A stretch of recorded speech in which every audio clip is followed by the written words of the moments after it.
अब देख रहे हैं एक नई जिंदगी।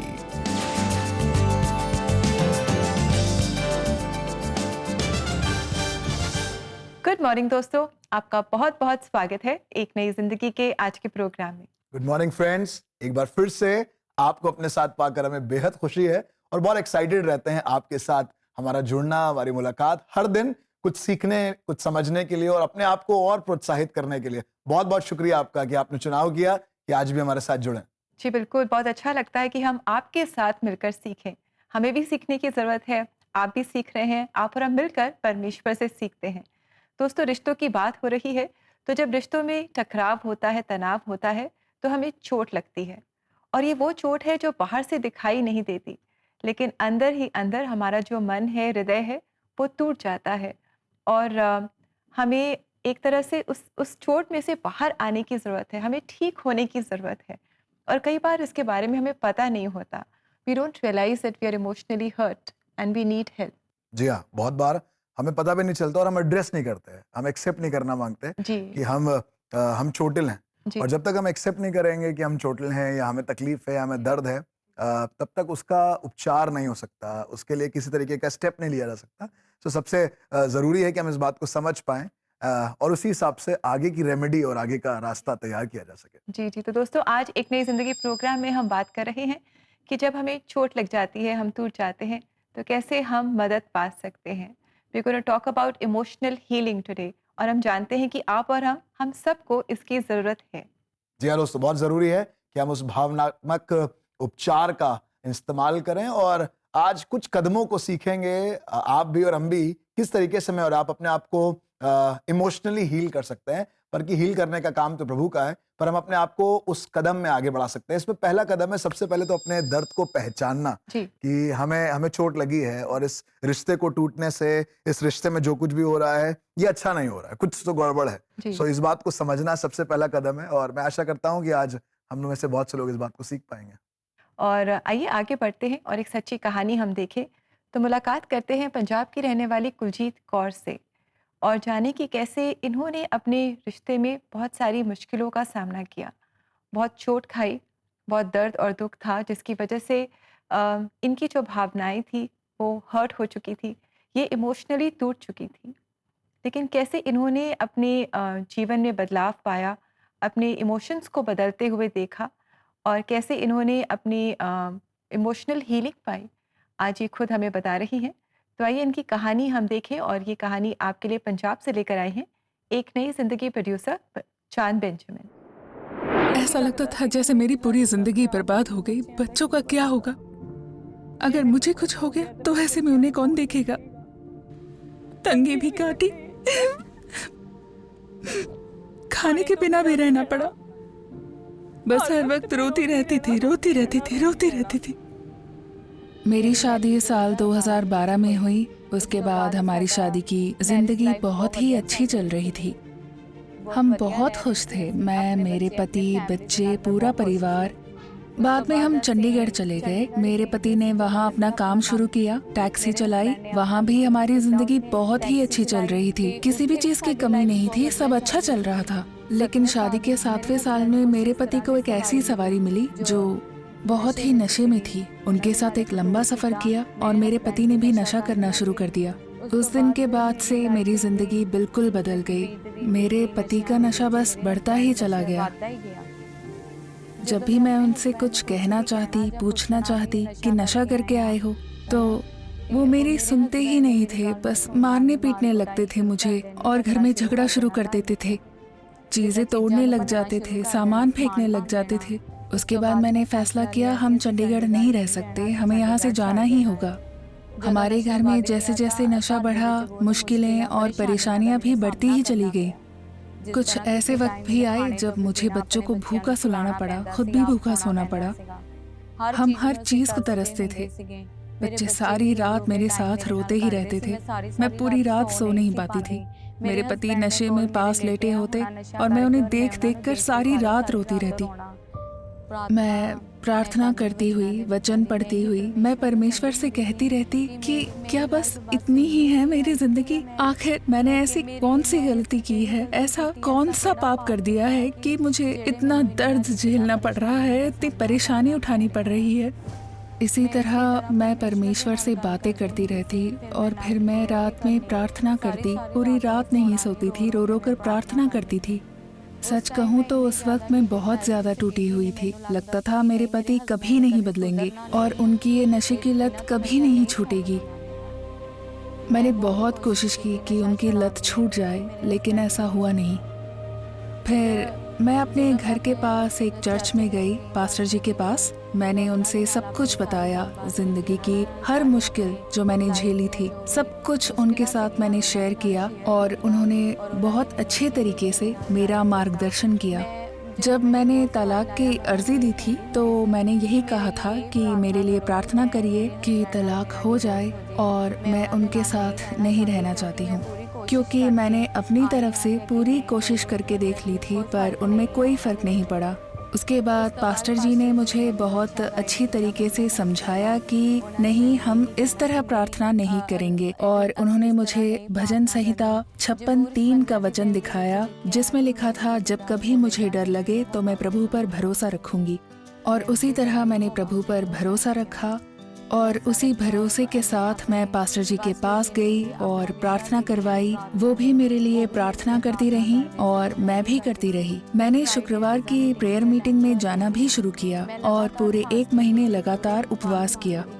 उस उपवास के बाद मेरे पति में बदलाव आने लगे और धीरे धीरे उनके नशे की आदत भी छूटती चली गई। सच कहूँ तो अब वो बिल्कुल भी नशा नहीं करते हैं। अब मैं अपने पति के साथ, अपने बच्चों के साथ बहुत खुश हूँ। पहले मेरे पति के साथ मेरा रिश्ता बिल्कुल अच्छा नहीं था, क्योंकि वो हमेशा नशे में डूबे रहते थे। अगर मैं कुछ भी कहना चाहती तो वो सुनते नहीं थे, समझते नहीं थे। लेकिन अब नशा छोड़ने के बाद, जब से परमेश्वर ने उनकी जिंदगी में ये बदलाव किया है, तो अब जब भी कोई बात करनी हो, हम साथ बैठते हैं, एक दूसरे की सलाह लेते हैं, बातें करते हैं, अच्छे से रहते हैं, साथ घूमने जाते हैं और बच्चों के साथ फैमिली में बहुत खुशी से रहते हैं। दोस्तों, आशा करते हैं कि आज की सच्ची कहानी ने आपको प्रभावित किया है, आपको इंकरेज किया है। और हमने इमोशनल हीलिंग के पहले कदम के बारे में जाना कि कैसे हमें अपने दर्द को पहचानना है, दूसरों के दर्द को पहचानना है। लेकिन जब हम दर्द को पहचान लेते हैं तो उसके बाद हमें उस दर्द को ठीक करने के लिए, दूर करने के लिए मदद मांगना भी बहुत ज़रूरी है। जी हाँ, बहुत ज़रूरी है, क्योंकि दर्द भी हमें हुआ है और अगर हम ही उसका सल्यूशन होंगे, ये आसान नहीं है। मतलब ये तो असंभव है कि चोट भी हमें लगी और हम खुद भी अपना उपचार कर रहे हैं, पर कोई हो जो हमें भावनात्मक रूप में सपोर्ट करे, हमारे लिए प्रार्थना करे और वही हमारे लिए वो उपचारक ठहरे। परमेश्वर तो आसमान में है ही है हमारे लिए, पर कुछ लोग भी प्रभु ने हमारे आसपास दिए, हमारे परिवार में, हमारे समाज में, जो हमारे साथ खड़े होते हैं और यही हमारे लिए भावनात्मक उपचार ठहरता है एक्चुअली में। और वो दूसरा कदम जिसके बारे में आप बात कर रही हैं, उसको बांटना बहुत जरूरी है और किसी की मदद लेना बहुत जरूरी है। जी, तो यानी कि जैसे कि आपने बताया, the second step is to reach out and to ask for help. Right. जी हाँ दोस्तों, आज हम बात कर रहे हैं कैसे मैं और आप भावनात्मक रूप में अपने उपचार को कर सकते हैं। अगर कोई रिश्ता टूट गया है, कोई रिश्ता मुश्किल दौर से जा रहा है, बड़ी बड़ी तकलीफ है, बड़ा दर्द है, अब रिश्ते में वो बात नहीं रही है, चीजें बदल गई हैं, और अगर आप भी ऐसा कुछ महसूस कर रहे हैं या आपने महसूस किया है और अब आप वापस पुनः कुछ नई शुरुआत की तरफ बढ़ रहे हैं, मैं आपको परमेश्वर के वचन से आज उभारना चाहता हूं। आज हम लोग उन 3 कदमों के बारे में बात कर रहे हैं। पहला कदम था अपने उस दर्द को पहचानना कि आपको चोट लगी है, आप चोटिल हुए हैं। दूसरा, किसी की सहायता लेना, किसी की मदद लेना। और तीसरा है कि जब मैं और आप मिलकर वापस वही काम करना शुरू करते हैं जिसके लिए परमेश्वर ने मुझे और आपको बुलाया है। थिंग्स हैव चेंज, चीजें बदल गई हैं, हालात बदल गए हैं, पर परमेश्वर की जो योजना और उसकी भलाई है हमारे जीवन में वो बदली नहीं है और हम लोग वापस उसी ट्रैक पर आते हैं। सुनिए, आज आपकी मुलाकात कराऊंगा एक ऐसे ही आदमी से। परमेश्वर के वचन में ये बड़ा मशहूर प्रभु का दास है, पर ये हमेशा से वो काम नहीं कर रहा था जिसके लिए ये आज जाना जाता है। बाइबल बताती है इसका नाम शाऊल है और ये कलीसियाओं को तबाह करता है, मसीहों का विरोधी है, मसीहों को बर्बाद करता है, चीजों को खराब करता है। पर एक दिन दमिश्क के रास्ते पर इसकी मुलाकात जीवित परमेश्वर से हो गई। जी हाँ, आप बिल्कुल सही सुन रहे हैं। जीवित परमेश्वर खुद इससे बात करने के लिए उतर आया और यीशु मसीह ने उससे कहा, शाऊल, हे शाऊल, तू मुझे क्यों सताता है? और बाइबल में लिखा हुआ है, जैसे ही परमेश्वर की ये आवाज उसने सुनी और ये इनकाउंटर हुआ, कुछ बदल गया। और आज थोड़ी देर चर्चा करेंगे इसी बारे में। आइए देखें शाऊल की कहानी। परमेश्वर के वचन में प्रेरितों के कार्य उसका 9 अध्याय और उसके 8 और 9 पद में लिखा है, तब शाऊल भूमि पर से उठा, परंतु जब आंखें खोली तो उसे कुछ दिखाई ना दिया, और वे उसका हाथ पकड़ के दमिश्क में ले गए।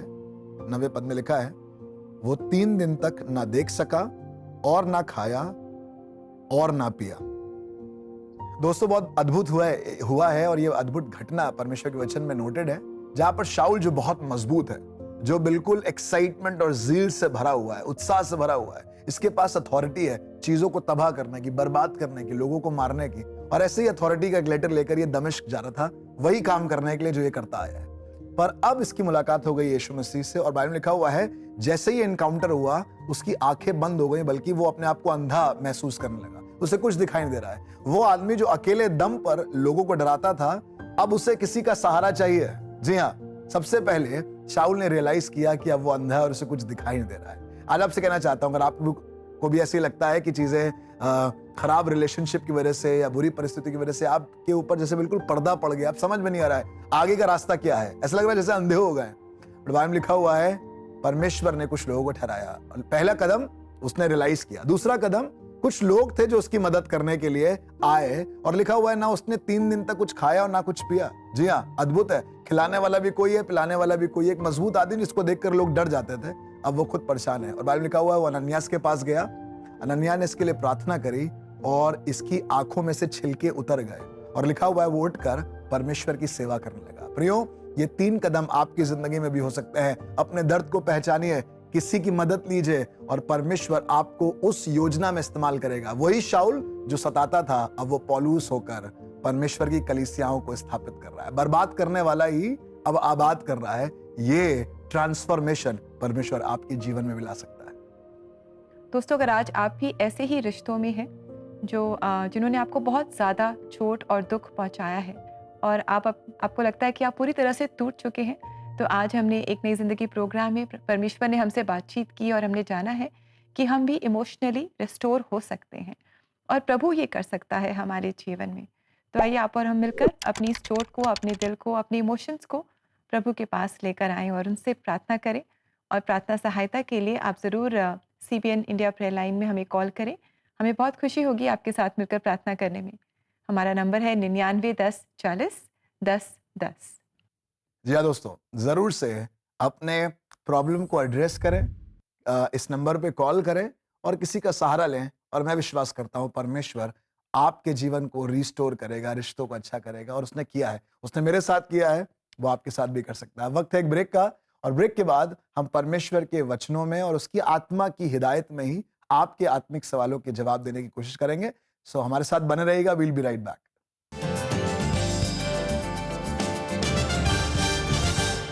प्रार्थना से हर टूटा रिश्ता जुड़ सकता है। क्यों ना रिश्तों में एक दूसरे की कमियां ढूंढने के जगह आप प्रार्थना में परमेश्वर का प्रेम ढूंढें। प्रार्थना से हर एक रिश्ता और खूबसूरत बन सकता है। आप 7 और 21 अप्रैल को इन लाइव प्रार्थनाओं में जरूर जुड़े, दोपहर 3 से 3:30 बजे के बीच। अपने दिल की भाषा में प्रवचन की शक्ति का अनुभव करें। एउटा ईसाई जीवन जिउँदै गर्दा उनीहरू पनि मैं एक विषय थे आप लोगों के बीच में ले सकूं। आप अकेले नहीं हैं। जी हाँ, अगर आप बात करें यूसुफ की, परमेश्वर वचन में एक बात देखा हा Presidente Tobadiante Udamba kun chukra nicena yo jespe kanagata आशीष देता है, बड़ी बरकत देता है, और itu thagisegul apni overcome kuru parbo। CBN के साथ हर घर तक प्रवचन पहुंचाने के इस प्रयास में आज ही एक नई जिंदगी परिवार में जुड़ें।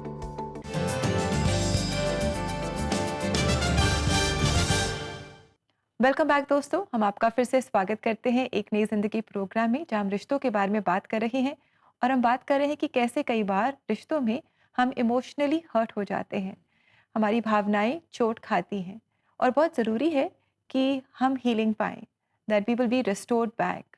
और आज हमने जाना है कि सबसे पहला कदम है कि हम पहचानें कि हमारे अंदर दर्द है, हमें चोट लगी हुई है, और दूसरी बात कि हम मदद मांगें। और हम आगे बढ़ रहे हैं और हम जानेंगे द थर्ड स्टेप कि कैसे हम इमोशनल हीलिंग अपने जीवन में पा सकते हैं। जी हाँ दोस्तों, जो चोट आपको पहुंची है वो बिल्कुल लाजमी है, पर अब इसके आगे क्या?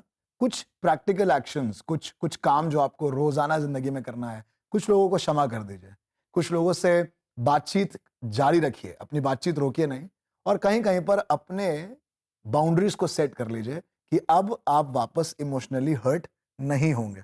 क्योंकि अगर एक ही शख्स बार बार आपको इमोशनली हर्ट कर रहा है तो ये आपके और मेरे समझने की बात है कि हमें एक बाउंड्री को सेट रखना है ताकि आने वाले समय में ऐसा इमोशनल डैमेज ना हो। दैट्स वेरी इंपॉर्टेंट कि हम माफ करें, लेकिन साथ ही साथ हम बाउंड्रीज भी सेट करें। बिल्कुल जी। और इसी के साथ दोस्तों समय आ गया है कि आपने जो सवाल हम तक पहुंचाए हैं इनके जवाब दें, प्रभु की मदद से, परमेश्वर के वचन की मदद से, और समय है कोई शक का।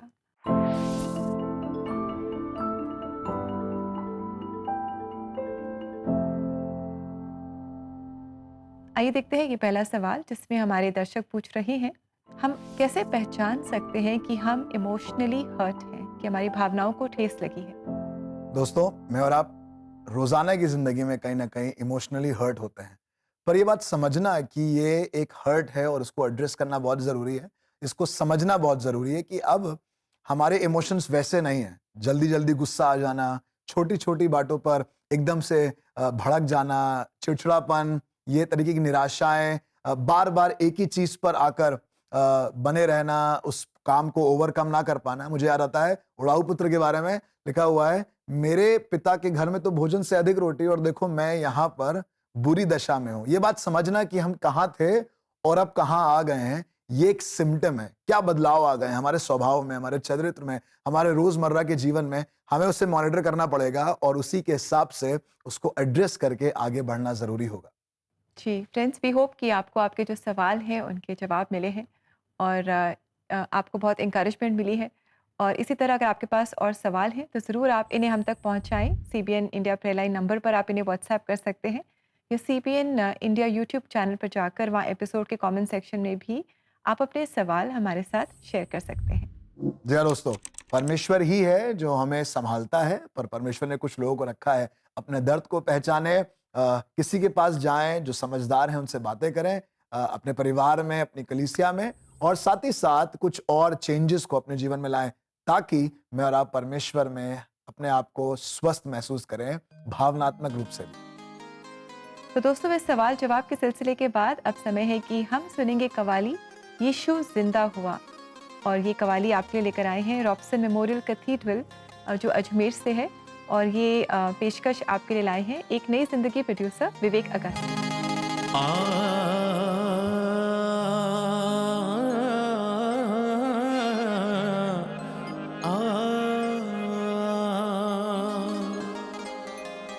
था पाप के फंदे में इंसान, उस वक्त इनायत ऐसी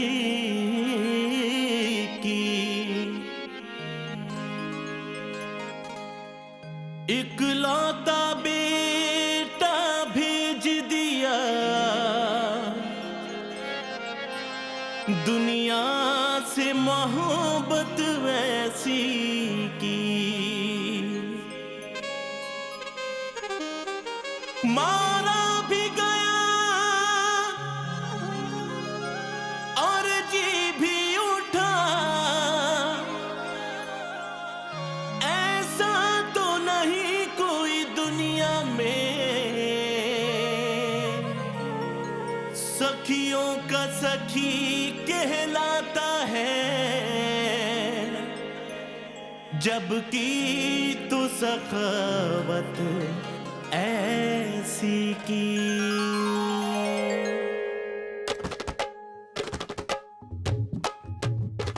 कांटों का ताज पहना, हर जख्म भी सहा है, कांटों का ताज पहना, हर जख्म भी सहा है, लेकर के गुनाहों को वो क्रूस पे चढ़ा है, लेकर के गुनाहों को वो क्रूस पे चढ़ा है, जाकर के कब्र में जब देखा जो तीसरे दिन,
thank you very much choir. इस बहुत ही एनर्जेटिक एंड बहुत ही प्यारी कवाली के लिए जो आपने हमारे लिए गाई। प्रभु आपको बहुत आशीष दे और आपने हमें याद दिलाया कि हमारा मसीह जिंदा है, वो जीवित परमेश्वर है। और जो भी हमारे रिश्ते हैं, जो हमें कभी कभी लगता है कि इतनी ज़्यादा वो टूट चुके हैं या इतना हम चोटिल हो चुके हैं कि अब इन रिश्तों में कोई उम्मीद नहीं है, पर वो है जो उन रिश्तों को भी जिंदा कर सकता है। जी हाँ, वो तीसरे दिन मुर्दों में से जी उठा। जी। मुझे नहीं मालूम वो तीसरा दिन आपकी जिंदगी में कब आएगा, पर विश्वास और आशा यही है कि यीशु मसीह मरे हुओं में से जी उठा और वो आपके रिश्तों को भी, जो अगर मर गए हैं या मरने की कगार पर हैं, उन्हें वापस रिजरेक्ट कर सकता है, वापस पुनः जीवित कर सकता है। यीशु मसीह की सामर्थ्य यही है। जी बिल्कुल दोस्तों, प्रभु ऐसा करे हमारे जीवन में, हमारे रिश्तों में। और समय है कि हम लेंगे एक बहुत ही छोटा सा ब्रेक, और ब्रेक के बाद हम हमारे रिश्तों के लिए, हमारी इमोशनल हेल्थ के लिए खास प्रार्थना करेंगे। Stay with us, we will be right back.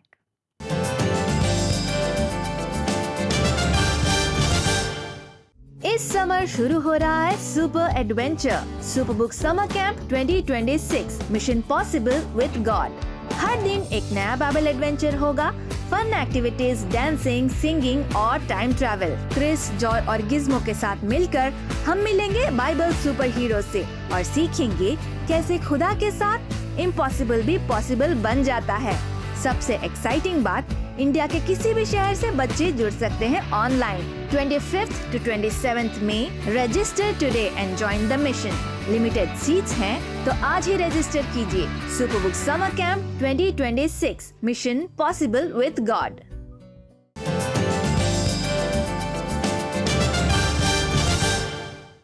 Welcome back दोस्तों, आपका फिर से स्वागत है एक नई जिंदगी प्रोग्राम में, जहां बात कर रहे हैं इमोशनल हीलिंग के बारे में। और जैसे कि वचन बताता है कि प्रभु टूटे मन वालों के समीप है।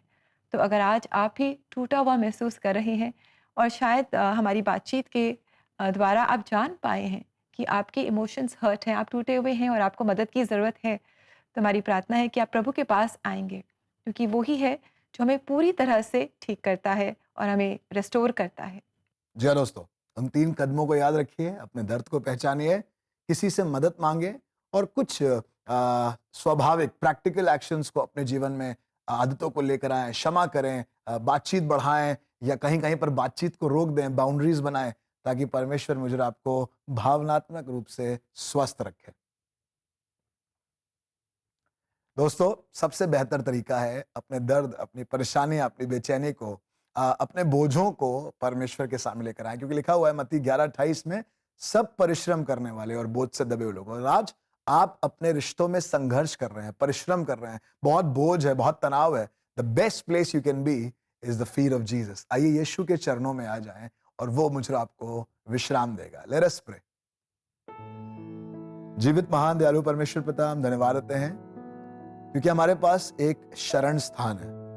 प्रभु, जब हमसे गलती हो जाती है या जब हम तनाव में होते हैं, बोझ में होते हैं, जाने में या अनजाने में अगर हमसे कोई गलती होती है, प्रभु, एक नगर है जिसको शरण स्थान कहा जाता है, हम वहां पर भाग सकते हैं प्रभु। और आज हमारे लिए अपनी मुसीबतों से भाग निकलने का, स्केप आउट करने का एक तरीका है, और वो है आपके चरणों पर आना। आज अपने आप को और अपने प्रियजनों को प्रभु, खास तौर से वो जो प्रभु रिश्तों में संघर्ष कर रहे हैं, चोटिल हैं, प्रभु यीशु मसीह, बड़े घाव हैं, प्रभु यीशु मसीह, बहुत दुख है जब पीछे मुड़कर देखते हैं। और प्रभु, इस बात को हम उसको प्रभु यीशु मसीह इग्नोर नहीं करना मांगते, पर हम उसे एड्रेस करना मांगते हैं कि हम चोटिल हैं। और आज हमारे प्रियजन हैं प्रभु, अगर किसी के आंसू बह रहे हैं, अगर आज किसी का दिल भर आया है प्रभु, आज अगर कोई निराशा में प्रभु आपके सामने ठहरा है प्रभु, आप उसे देख रहे हैं प्रभु। हमारे प्रियजन पर इसी समय यहोवा शालोम अपनी शांति को स्थापित करें प्रभु, अपना हाथ बढ़ाकर छुए। और जैसे प्रभु शाऊल को प्रभु अनन्यास की प्रार्थना के द्वारा उसकी आंखों में से छिलके गिरे और वो देखने लगा, मेरी प्रार्थना इसी समय, इसी प्रार्थना के दौरान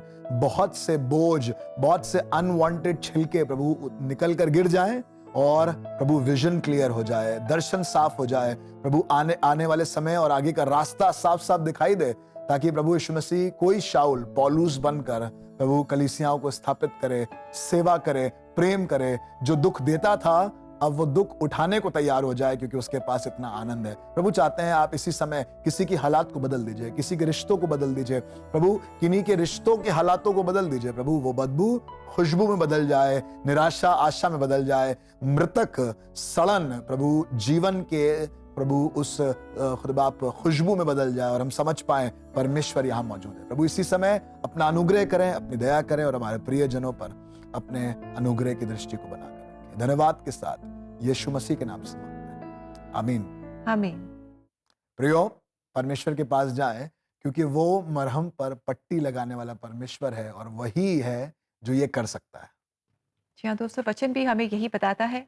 आइए देखते हैं आज के लिए परमेश्वर का वचन। वह खेदित मन वालों को चंगा करता है और उनके शोक पर मरहम पट्टी बांधता है। भजन संहिता 147 का 3रा वचन। दोस्तों, क्या ही खूबसूरत ये परमेश्वर का वचन है जो आपके बड़े से बड़े दुखों में आपको और मुझे शांति देता है। जी हाँ, वो टूटे मन वालों के निकट है। वो पट्टी लगाने वाला परमेश्वर है और वो सिर्फ पट्टी लगाकर बाहर से कवर नहीं करता, पर वो जख्मों को ठीक करता है, स्वस्थ करता है और आपको पता भी नहीं चलेगा वो जख्म, वो दर्द, वो पीड़ा कहाँ गई। जैसा आज हमने इन सच्ची कहानियों के द्वारा देखा, हमने इन वचनों के द्वारा सीख पा रहे हैं। आज आपसे मैं कहना चाहता हूं एक बार फिर से, मेरे प्रिय भाई, मेरी प्रिय बहन, अगर आप दर्द में हैं, अगर आप चोटिल हैं, अगर आपको लग रहा है कि भावनात्मक रूप से बहुत चोटिल हैं आप, परमेश्वर को अवसर दें, परमेश्वर की मदद लें। परमेश्वर ने कुछ लोग आपके पास रखे हैं जो आपकी मदद के लिए तैयार हैं और अपने आप को नया करके, ताज़ा करके परमेश्वर की सेवा करें। तो दोस्तों, आज एक नई जिंदगी प्रोग्राम में हमने 3 स्टेप्स ऑफ इमोशनल हीलिंग के बारे में जाना है और हमने जाना है कि हमारा प्रभु है जो टूटे मन वालों के समीप है और वही है जो हमारी जब हम टूट जाते हैं तो वो हमें अपने प्रेम से हमें वो रिस्टोर करता है और हमें चंगाई देता है। दोस्तों, अगर आप भी ऐसी ही सिचुएशन से अपने जीवन में गुजर रहे हैं, शायद आप भी इस समय पूरी तरह से टूटा हुआ महसूस कर रहे हैं, शायद आपने रिश्तों में बहुत घाव सहे हैं, तो क्यों ना आप काउंसलिंग के लिए एक नई ज़िंदगी आप काउंसलिंग पा सकते हैं। और काउंसलिंग के लिए क्यों ना आप हमारी वेबसाइट पर जाएं और अपने लिए आप फ्री काउंसलिंग स्लॉट बुक करें। इससे आप बहुत मदद पाएंगे। So do visit cbnindia.org and book a free counselling slot for yourself. जी हाँ दोस्तों, जरूर से मदद का हाथ बढ़ाएं, क्योंकि कोई है जो आपके लिए मदद के लिए तैयार है। प्रार्थना में और साथ खड़े रहने में दोस्तों वक्त है आपसे विदा लेने का, इस वायदे के साथ कि कल बुधवार को हम अपने रीजनल फोकस एपिसोड, जहां पर राजस्थान से हम आपके लिए कहानियां, किस्से और आराधनाएं लेकर आएंगे और साथ ही साथ सीखेंगे कैसे परमेश्वर जो हमारे रिश्तों का आधार है, उसमें बने हुए हर रिश्ते मजबूती प्राप्त करते हैं। सो हमारे साथ जुड़िएगा, अपना ध्यान रखिए। We will see you tomorrow. God bless you दोस्तों। God bless you friends.